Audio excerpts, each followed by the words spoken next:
अली मोहम्मद जा भावरो भंड बिरादरी सां ताल्लुक़ रखंदड़ मज़लूम वारसो SUP सदर सैयद जैन शाह साहब, STP सदर कादिर मक्सी साहब, जसकम सदर खनान कुरैशी साहब, जिन समूरिन तंजीमुन जा भावरों, नौजवानों, साफ़ी भावरों, जीएसन आउं ही सॼो वार त सोचींदो आयुसि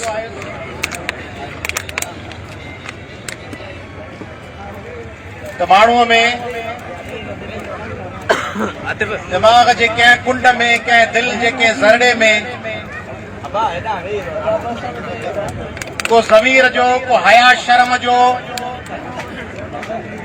का रत्ती हुजे त ही उहे माण्हू आहिनि नवाब वली मोहम्मद जा, काज़ी अहमद जा, सकरंड जा, दौलतपुर जा, मोरे जा, परियां दादूअ जा, जिन माण्हुनि जे घरनि में सोग हो ज़ुल्फ़कार अली भुट्टे जी शहादत ते,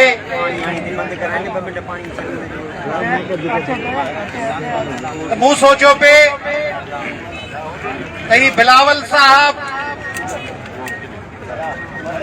पाण ख़बर न हूंदसि त कंहिं ॿुधायो हूंदुसि त ही सिंध जा उहे रस्ता आहिनि जिते जॾहिं तुंहिंजी अमड़ शहीद थी हुई तॾहिं ॾींहंनि जा ॾींहं हिननि रस्तनि खे हिननि माण्हुनि ॾुख में तकलीफ़ में ब्लॉक करे छॾियो हो।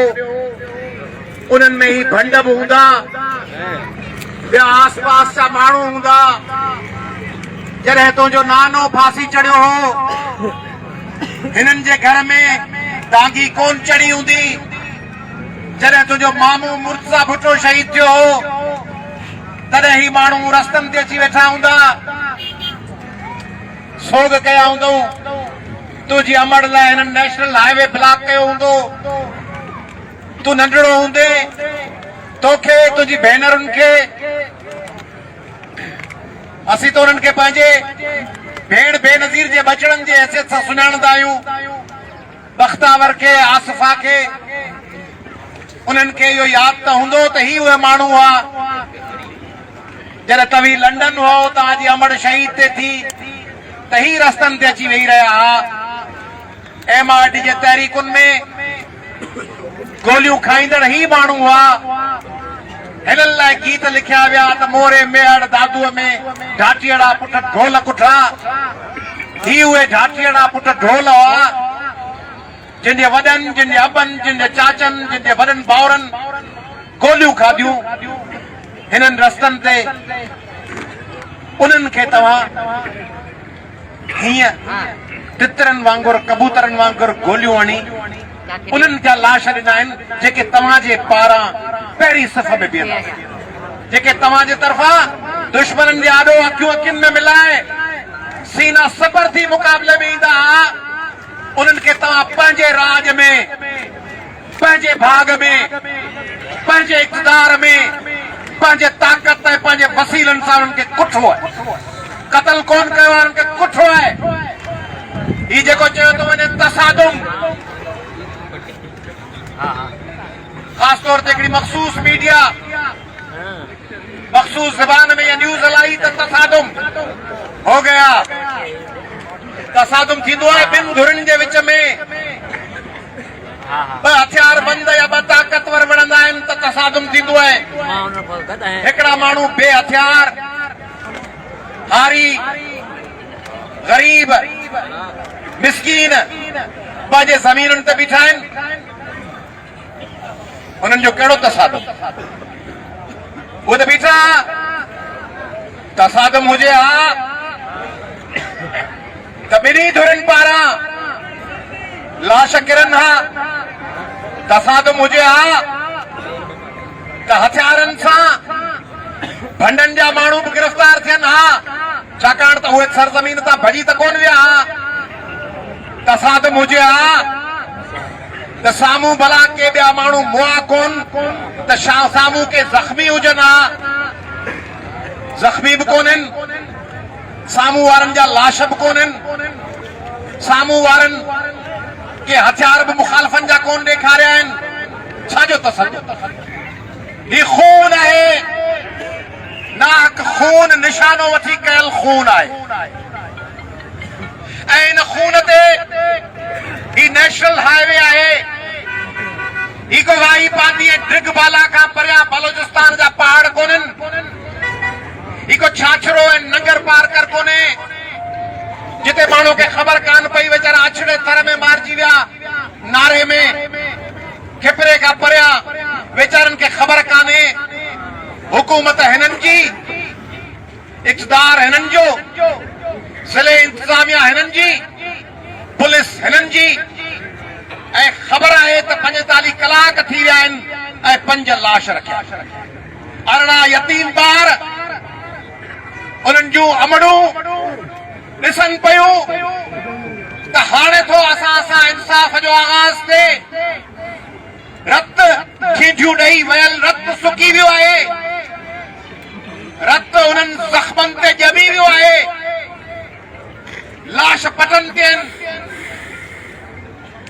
छा नथो थिए? FIR नथी, first information report under section 154 CRPC, any informant can register a case. को बि इतला ॾींदड़, फरियादी वॾो तमतराक न इतला ॾींदड़, FIR छा आहे? पहिरियों इतला आहे, इतला। बाबा पुलिस तव्हांजी,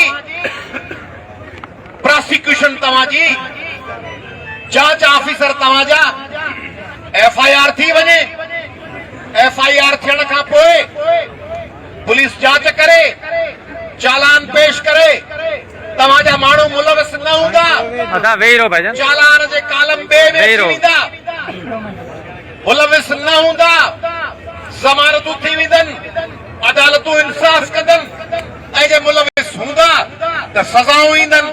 पोइ तव्हांखे FIR ज़ुल्फ़कार अली भुट्टे ते थी सघे थी, बेनज़ीर भुट्टे ते FIR थी सघनि थियूं, नवाज़ शरीफ़ ऐं इमरान ख़ाननि ते थी सघनि थियूं, पर भंडन जे कातिलनि जे क़त्ल जे इल्ज़ाम हेठि आयल ते FIR नथी थी सघे, FIR नथी दाख़िल थी सघे, ऐं चवनि था त असां वटि मैंडेट आहे, ही इलाइक़ा असांजा आहिनि, चवनि था त हितां असीं खटींदा आहियूं, चवनि था त हिते जा माण्हू असांजा माण्हू आहिनि, असांखे वोट ॾींदा आहिनि, सिंध असांजो राज भाग, असांजी सल्तनत आहे। हिकिड़ी हिकिड़ी गाॾीअ जे पोयां 100 हिफ़ाज़ती गाॾियूं डोड़ंदियूं वेंदियूं आहिनि, धूड़ उॾाईंदियूं, चवनि था त ही असांजा पुट आहिनि, उते तव्हीं FIR में नालो अचण खां विझो था। सिंधियो इलाही सारियूं ॻाल्हियूं थी सघनि थियूं, ऐं तव्हांखे हिकिड़ी ख़ासि ॻाल्हि ॿुधाइण चाहियां थो। 4 वेझा दौर गुज़रिया आहिनि। हिकिड़ो दौर हो ज़ियाउल हक़ जो दौर, जॾहिं सिंध जा माण्हू चवंदा हुआ त छा कयूं, हुकूमत असांजी आई कान्हे, वफ़ाक़ बि हुननि जो, सूबो बि हुननि जो। SM अब्बासी, जहांदाद ख़ान जीअं वणेसि तीअं फ़ैसिला कनि।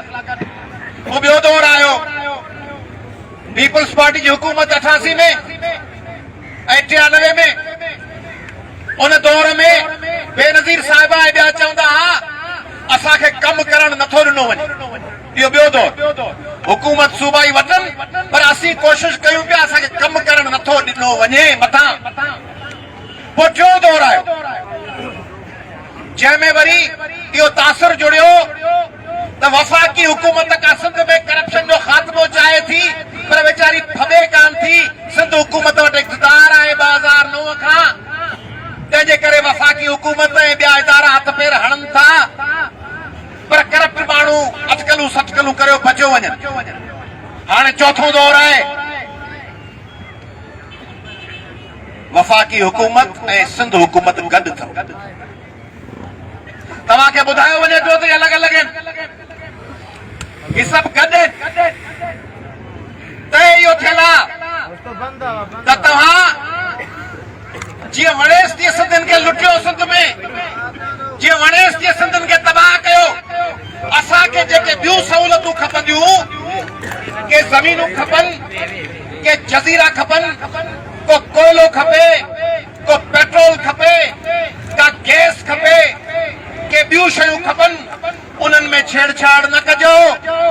बाक़ी सिंधियुनि सां जेको वणे सो अशर कयो, सिंधियुनि जी तालीम तबाह कंदो त सुठो थींदो। अॻिते मेरिट में वफ़ाकी नौकरियूं कोन घुरंदा। सिंधियुनि खे शहरनि मां पादर हणाईंदो त सुठो थींदो। सिंधी कराची शहर में आबाद कोन थींदा। सिंधियुनि खां ज़मीनूं खसींदो त सुठो थींदो। सिंधी वञी ॻोठ वसाईंदा, वञी पिनंदा, वञी इनकम सपोर्ट प्रोग्राम जे कार्डनि जे पोयां धिका जलींदा। ॿई गॾु आहिनि, ॿई शरीक आहिनि। न त सिंध हुकूमत कुझु नथी करे त अटॉर्नी जनरल ऑफ पाकिस्तान छो नथो वञी बीहे हाई कोर्ट में ऐं सुप्रीम कोर्ट में। अटॉर्नी जनरल कल वञी बीह रहिया, अॼु वञी बीह रहिया।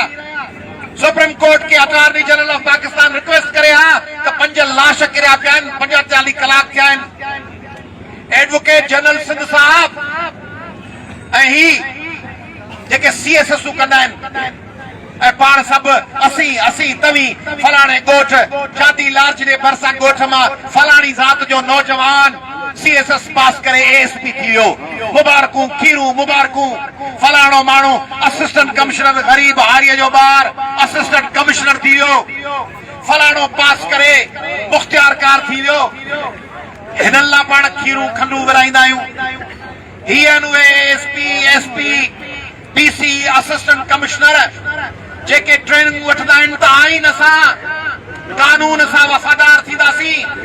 जेके ट्रेनिंगूं वठी हल्फ खणंदा आहिनि त असीं पंहिंजे मुल्क जे आईन ऐं कानून जे ताबे हलंदासीं। उहे 19 ग्रेड वठी पोइ गीसी पिया कनि वज़ीरनि जी, वॾेरनि जी, जागीरदारनि जी। पटेवाला थिया पिया हलनि। तव्हां खां उहो बेलदार चङो आहे, ग़रीब जो ॿार जेको कंहिंजी गीसी कोन थो करे, जेको झुके कोन थो करे साम्हूं, उहो टपाली चङो आहे जेको लिफ़ाफ़ो खणी थो वञी ॾे। पर वॾेरे जी हुकुमरान जी ख़ुशनुदी लाइ टके टके ते झुकियो कोन पियो आहे। कहिड़ा ऑफिसर आहियो सिंध जा, FIR नथा कटे सघियो ऐं सौदा पिया कयो, ॻाल्हियूं पिया कयो, ॻाल्हियुनि लाइ प्रेशर पिया विझो। को छेलो था वठो, का कुतर जी गूण था वठो, को कणक जो को मण था वठो, जे लाइ अघु पिया तय कयो त 20,000 न 12,000, 12,000 न 8,000 ऐं राज वॾेरनि जा वञी हुननि ते दबाव पिया विझनि। यादि रखो, हिकिड़ी नई तब्दील थियल सिंध आहे।